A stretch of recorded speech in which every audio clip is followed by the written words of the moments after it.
Gal Bardea, and I want to start with a quick question. Just raise your hand.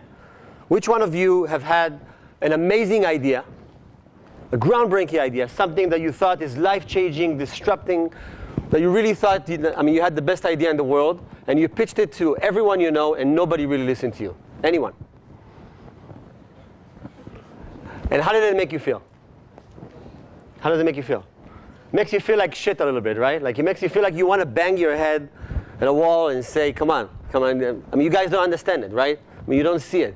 And it makes you feel, it really sucks inside. So I wanna take this opportunity and tell you 3 quick stories and give you 3 tips on how to sell incredible ideas to your peers, to your bosses, and to other people. So you better listen very carefully, okay? Because I think this is it's something worthwhile, because I had a lot of experience in trying to pitch ideas and getting wrong answers of what I wished I got. So maybe at the end of the presentation, I can solve you sitting in your office thinking, oh, my boss is very stupid, right? Which is what you think when you pitch an idea and you go back to your office. So story number 1. Back in 2001, I thought I had the greatest idea on earth. I called it virtual going out, בילוי וירטואלי, בעברית. And the idea was very simple. I wanted to build a website. And it was supposed to be like a virtual website when people can virtually meet other people, and they can virtually go to restaurants together and do virtual movies and virtual sunsets and go to virtual coffee shops. And I had this whole idea planned out. I had an amazing deck. At the time, no Facebook. There was no social networks. We had IRC. Some of us kind of met people who lived in Afula and other places we didn't know existed because we chatted with them. So I walked around Tel Aviv, and I pitched it to about 10 investors. I went to VCs and angel investors, and I was very excited, and I got 0 cash, nothing. I did get a lot of people laughing in my face, because they were like, talking about this whole virtual thing. They couldn't understand anything I said. 2 years later, I was really still heartbroken up until today to see Second Life, which probably some of you know, which built the world's biggest, maybe the greatest virtual world, worth billions, tens of millions of users, pretty incredible business. And for years later, and even up until today, sometimes I'm trying to kind of go back and understand what did I do wrong. And I did tens of thousands of mistakes.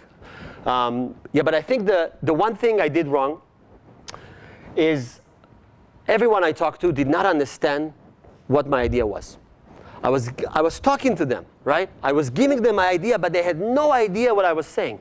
They just looked at me and kind of tried to understand inside my conversation what I was talking about. They were missing what I call the core of an idea, which is something that I see missing in probably 99% of the people trying to pitch ideas to investors, to their bosses, or to anyone they talk to. The core of an idea, something very, very, very short, simple, something intuitive, something that sounds attractive, okay? That puts everything. It's not an elevator pitch. It's not a one-pager. It's a one sentence or a couple of words that kind of trying to say what you want to do. And it's very hard to get there. It's extremely hard. But it gives the other side the feeling of what you want to do, and why does it matter? Why should I listen to you, right? And thinking, looking back at Second Life, it makes a lot of sense. People around the world want to be someone that they're not, right? They want to live a different life. So why don't we give them a virtual world where they can do that? It's genius when you think about it. Or if you look at Facebook, right? There's people around the world who wants to connect and share with other people. But it's very difficult to share things with other people in my life. So why don't we give them an easy platform to do it, right? It makes a lot of sense when you get the core of the idea right? And if you think about this company, which some of you might know, there's a lot of information in the world, right? People want to reach it. What if we make it a little easier to get to it? Makes a lot of sense, right? We don't talk about algorithms. We don't talk about the user experience. We just say what we want to do and why is it so exciting, right? Amazon. I love Amazon. Okay, one of my favorite companies. How simple. We want to build the everything store. We want to build a store where you can buy absolutely everything. And why we can do that? Because we're doing it online. So we don't need a shelf. So we don't need an actual store. But you can buy absolutely everything. And probably my favorite, I don't know if any of you saw, there's a great lecture by the Airbnb founders. about how they raised the first round, and they failed miserably, right? And then they changed the whole deck. And the one thing that they talk about is that when they crystallize what it is that they're doing, because nobody wants to go into the vacation rental business. Nobody wanted to be there. But then they said, well, on eBay you can rent and buy stuff that you don't use, right? Why don't we do it with space? With space you have at home, where if you have an empty bed or you have an empty room when you go on vacation. And that small thing, the eBay of space, which is on their deck, you should Google that, look on the YouTube, it's an incredible deck that they're doing. That one small sentence got everyone understanding, this is the core of the idea. This is what we do. This is the short, simple, intuitive explanation of why this thing is great, and this is why we want to build this business. So this is the first tip I wanted to tell you. Think about this core idea, okay, and try to get it very, very short. The second story I want to tell you, in 2010, I worked at probably the most interesting company you can ever work for. I love HPE, but Fahrenheit 212, it's an innovation consultancy in New York. It's a boutique innovation consultancy, very prestige, very high profile. We worked with the biggest companies in the world, and basically what we did is we helped company grow by inventing new businesses, new products, new business models for them. This is what we did. We came to companies who wanted to double themselves. Okay, worked with Coca-Cola, Samsung, Nestle, Hershey's, big banks, everyone, only Fortune 100. And the idea was to build them new businesses that can double the company. And while working on these ideas and kind of trying to come to big companies and disrupt, we saw that we had an incredible challenge with what some of us kind of call the right and left brain, right? So sometimes we were sitting with the CMOs of the world, and they really love some of ideas, but then the CFO comes in, and what happens? We can't do it, it's too expensive, right? It's never going to work. And sometimes we sat with CFOs of the world, right? And they got excited because there was an amazing business opportunity, but the CMO said, but nobody can use it. Sometimes it was two different people. Sometimes we saw the tension in a single person's mind, kind of trying to beat himself out. And we see these tensions in the world. Any of you ever bought a Segway? Anyone own a Segway here? No. Anyone doubt that this is an unbelievable idea? It's a great idea, Segway, right? I mean, I don't have to walk, right? I just go on this thing and it takes me places. So why didn't it succeed? Because you know how much it cost? What? Yeah. It costs a couple of thousands of dollars. So the CMO here definitely won. Here's a great idea that makes zero business sense, right? They put a lot of money in the development of it, but nobody really bought it. And sometimes we can see the opposite. Anyone ever owned a Zune here? No? I see, and if you did, don't raise your hand, it's a little embarrassing. Okay? But a Zune was the iPod of Microsoft, right? Some of you probably know that. And that was a great CFO idea, because what happened? They saw Apple putting the iPod out. Amazing business, right? People are buying iPods, people are buying songs. So they said, we don't need an idea. We don't need to come up with a new product. Let's just build something that looks exactly the same and put it in the market, right? CFO won. What happened?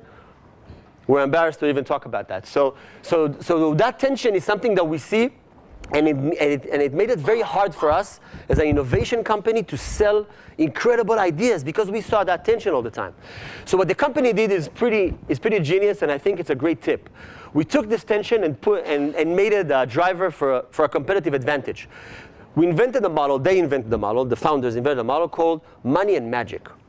Okay? It means that everything we do has to answer two sides. It has to tap into a commercial business opportunity, and it has to get people excited. It has to drive some imagination. But the trick is that it wasn't just things we put and said it out loud like a lot of companies do. This was done in everything we did. For example, and this I think is an amazing tip, the teams that were working on projects had half of the team on that side were people from the money side, people coming from investment bankers, people coming from McKinsey, from BCG. These were the backgrounds, and they were in charge of making sure that this is an amazing business. These people are not creative. The people on the right side are toy makers, architects, UX experts, digital, and we're all sitting on the same, and they were responsible of making sure the idea is magical. So when we presented it, we had to present it. We forced ourselves to present it, putting the arguments, money and magic. Everything we said, everything we do, every time we sat in a room with a client, every time we sat in a room with ourselves, we forced ourselves to put the two sides of that tension to the table. So in this way, not only we answered the questions, but we also made the other side feel much more comfortable, right? Because when, imagine we're pitching it to a CEO, and instead of seeing one side get excited about the idea and then he's trying to kind of become protective and puts the CFO hat, we have two people, one coming from Goldman Sachs explaining to him why it's the best business in the world, and the other guy is a toy maker explaining to him why people would love it. He has no choice by saying, I love it. And it really, really works. It actually works. So I think the second tip I wanted to leave you, that if you want to build a really disruptive idea, if you want to pitch it, I really suggest you to form teams with the two types of people, build it together, pitch it together, and put it in everything you do. In the meetings, in the decks, in your explanation, in your argument. It's just going to help relieve that tension that every one of us is facing every time we pitch an idea. Depends on the boss we're talking to. Okay? That's the second tip. Story number 3. I wanted to build the first internet bank in Israel. I still do. Okay? This is a dream. I'm crazy. I always wanted to do that. So in 2012, I raised money, started a company. We had offices in Ramat Gan. I had 15 people. I burned every dime I had, all my savings, some investor savings. We put together an amazing business plan, because building a bank is pretty hard. I mean, you can imagine it's not just a small app, right? So we worked a lot. We had a lot of consultants, a lot of advisors to try to put the idea together. Because if I come to you and I say I want money to build a bank, you think I'm a psycho. That's the last thing you want to invest in. Even if you think it's a business opportunity, right? It sounds. So I've used probably every framework I found in the book. Okay? I used SWOT, and I intersected circles, and I showed a lot of things, and I used this crazy thing that I found in my MBA class. And I did some things that kind of to show some timeline. I swear to God. And I had circles showing that I cover everything. And I did market care. And I used the doors, because this is how you show the brand. I used the craziest thing, which is called the Gretzky, which is where the market's going. And I swear to God, I used all those frameworks. And I got nothing. Nobody wanted to hear anything about it. People were just nodding, texting, looking at me, and just shoved me out the door. So, true story, okay? Very sad story. So I went. So after a couple of months of doing that, we sat over like a weekend, all the team together, and we decided we had to do something. So we hired a couple of designers, and we created this.